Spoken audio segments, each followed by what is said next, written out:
In the heart of ancient Europe, one empire rose above all, the Roman Empire. Its borders stretched from Britain to Egypt, from Spain to Persia. But while it conquered the world, its rulers were destroyed by their own power. Julius Caesar, the man who turned a republic into an empire, but power brought betrayal. On the Ides of March, 44 BC, he was stabbed 23 times by his own senators. His blood marked the birth of the Roman Empire. Caligula ruled with insanity. He called himself a god and made his horse a priest.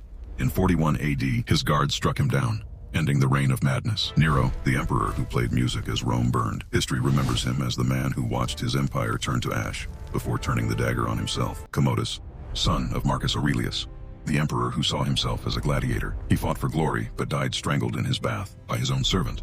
Emperor Caracalla, known for his brutality, was betrayed while traveling in Mesopotamia. A soldier he trusted ended his reign with a single stab. The mission ruled with fear, leaving everyone was his enemy. In the end, his own servants ended his life in the palace he built to protect himself. Julius Caesar to Nero, and Caligula to Domitian.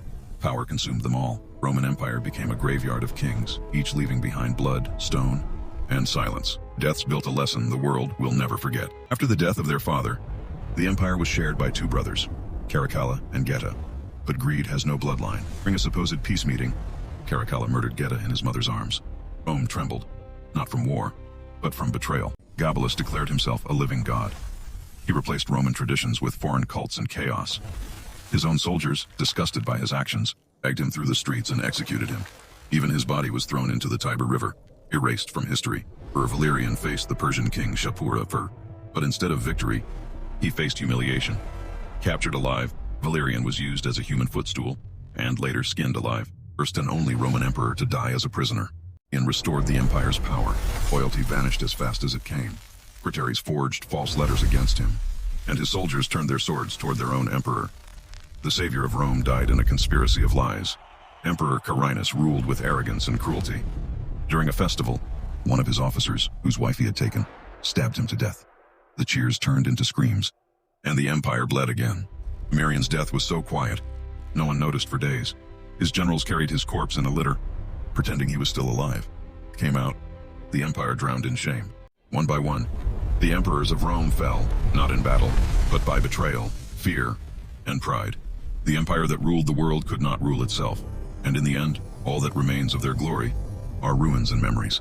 But to restore the old gods of Rome, standing against the rise of Christianity, had other plans. Against Persia, a mysterious spear struck him down. It was the enemy. Others whisper it was his own Christian soldier. Emperor Valens faced the Goths at the Battle of Adrianople. Surrounded and betrayed by false scouts, the emperor was trapped in a burning farmhouse. His empire's flame turned to ashes, with him inside. Honorius hid behind the walls of Ravenna, safe but powerless. When told Rome has perished, he wept. But for his favorite pet rooster named Rome was crumbling, and its ruler had lost touch with reality.